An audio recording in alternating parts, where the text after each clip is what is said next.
Bonjour à toutes et à tous. Tout d'abord, je tenais à vous souhaiter bien évidemment une très belle année 2025.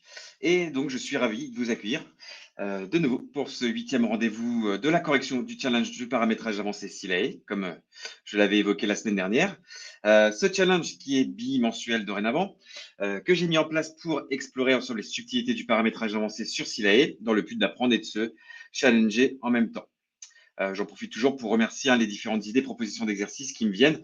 Je vais faire en sorte vraiment prochainement d'en tenir compte et de proposer ces exercices. Et si vous avez besoin d'aide sur la mise en place de paramétrage dans vos dossiers ou que vous souhaitez bénéficier de la formation de paramétrage avancé SILAE pour devenir autonome, n'hésitez pas bien sûr à me contacter directement ou de vous rendre sur le catalogue des formations SILAE dans la rubrique des web formations. Alors, je vais passer à l'énoncé des exercices, de l'exercice de cette semaine. Voilà. Alors, donc, il s'agissait, à la suite de la mise en place de la prime de qualité qu'on avait fait en semaine 7, le client voulait différencier le montant fixe journalier perçu selon le service auquel appartient chaque collaborateur.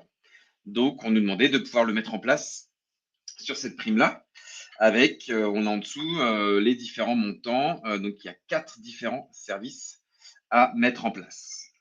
Alors, eh bien, on va basculer tout de suite sur SILAE. Voilà.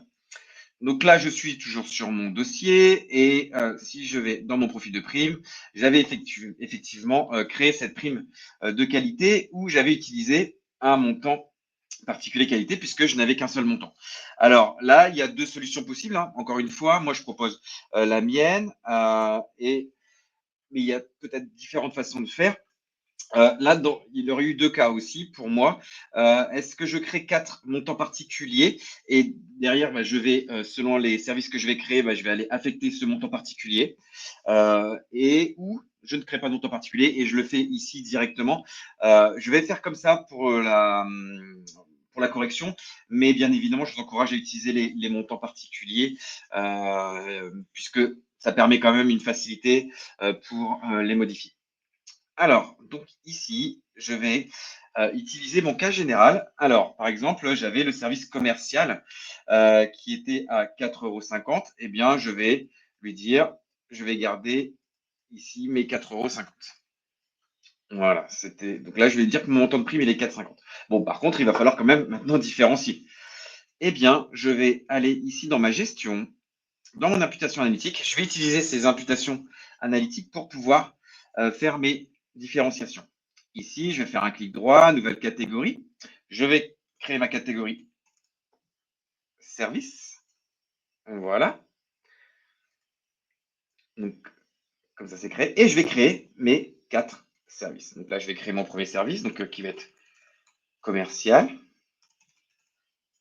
Ici, voilà. Je vais créer un deuxième service qui va s'appeler direction. Mon troisième service, production. Voilà.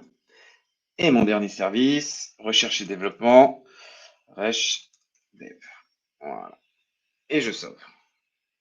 Ici, bon, bien sûr, là, je n'ai personne d'affecté. Il va falloir que je vienne ici. Donc là, je vais faire tout simplement, on va dire que ici, j'ai mes deux premiers en commercial. Ensuite, direction. Hop. Ici, je vais avoir. Ah, ça n'a pas fonctionné pour la troisième. Je vais la refaire. Production. Ça n'a pas marché pour recherche et dev. Hop. Hop. Voilà. Et voilà. Voilà, ce coup-ci.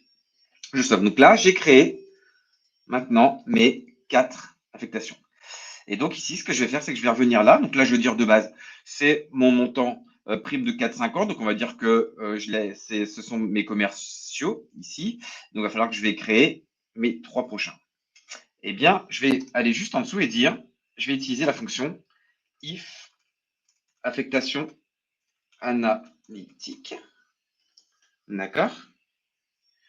Ici, entre parenthèses, ici, j'ouvre les guillemets et je vais indiquer, attention, bien indiquer le nom ici de l'axe. Donc là, ici, c'est service. Moi, souvent, je retourne dedans, je fais un CTRL-C ici et hop, ici, service. Voilà, comme ça, je fais mon CTRL-V. D'accord, voilà, égal. Donc là, je vais pouvoir dire, par exemple, pour la direction, là, Hop. Alors là, pareil, je l'écris en direct, mais je vous encourage plutôt à faire un copier-coller. Au moins, vous êtes sûr de ne pas vous tromper parce que vraiment, à une lettre près, voire à un espace sans faire exprès, eh bien, ça peut totalement déjouer et de faire en sorte que ça n'apparaisse pas du tout, que ça ne prenne pas en compte votre fonction. Donc là, si mon affectation analytique est service, alors qu'est-ce qui se passe? Eh bien, mon M' sera égal, non plus à 4,50, mais à 4. Et là, je vais faire tout simplement CTRL-C ici. Je viens refaire un coller, donc là, les deux suivants. Sauf que là, le de direction, eh bien, je vais mettre mon troisième service qui est la production. Et ici, mon recherche et dev. Donc là, c'est pareil. Regardez, là, je vais faire un CTRL-A, CTRL-C. Je reviens dans mon profil de prime. Voilà. Et je le déploie. Donc là, on est à 4,25 pour la production. Et nous sommes à 4,75 pour la recherche. Voilà. Donc ensuite, on a notre montant de base. Et ensuite, voilà, on va calculer selon le nombre de jours voilà, sur la présence réelle, comme ça avait été demandé pour la prime de qualité. Voilà.